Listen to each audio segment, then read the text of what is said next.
Bonjour à tous. Alors aujourd'hui, lundi 1er avril, eh bien, nous allons parler du printemps, puisque nous y sommes, enfin presque. C'est au point de vue numérologie. Donc là, on est vraiment dans les énergies du chiffre 8. Je vous rappelle, 2024 réduit, ça donne le chiffre 8. Donc on est bien dans les énergies de la justice, j'insiste, de la justesse. De l'ordre, de la discipline. Et pour tout ce qui ne sera pas dans ces domaines-là, eh bien, le boomerang a pris le virage et il va revenir en pleine face. Je reviendrai d'ici quelques temps sur le pourquoi j'insiste sur le justice. Je vous raconterai.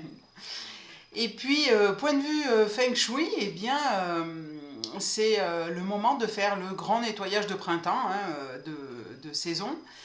Vous pouvez réaménager, nettoyer, vider les placards, mais aussi et surtout ouvrir les fenêtres et laisser rentrer la lumière naturelle.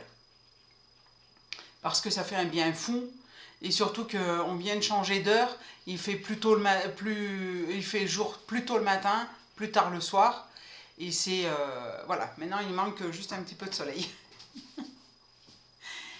Le nettoyage permet aussi, quand je vous parle de nettoyage, donc c'est d'abord celui-là, et puis aussi le nettoyage énergétique de l'habitat. Alors beaucoup de personnes ont tendance à faire des nettoyages avec de la sauge. C'est vous qui voyez, moi j'ai pas d'affinité avec la sauge, c'est pour ça que j'utilise d'autres encens. Mais c'est bien parce que ça entretient en fait les énergies positives. C'est pas un nettoyage de fond. Alors, de temps en temps, ça serait bien, c'est important de faire un nettoyage de fond, de nettoyer la mémoire des murs, et ça, on ne le fait pas que avec de la sauge. Ensuite, vous pouvez faire entrer aussi des plantes, puisque les plantes, c'est la vie, donc vous pouvez en mettre un petit peu partout. Je vous renvoie pour ça à ma vidéo sur les plantes que j'ai faite il y a quelques temps. Et enfin, pour terminer, du point de vue communication animale, je tiens à préciser que je fais aussi tous les animaux de la basse-cour, les oiseaux, pour ceux que ça pourrait intéresser. Donc voilà, vaches, cochons, veaux, poules, coqs. Et quand je vous parle de coq, eh bien, me vient une petite anecdote.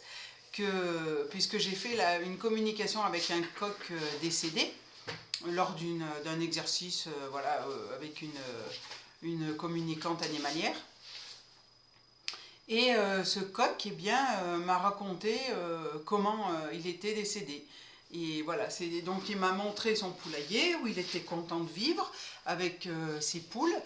Et un jour est arrivée une tempête, ça a emporté le poulailler. Et puis il a tenté d'échapper à 2 renards et en fait il a fini comme ça. Voilà, donc c'était tout pour cette vidéo.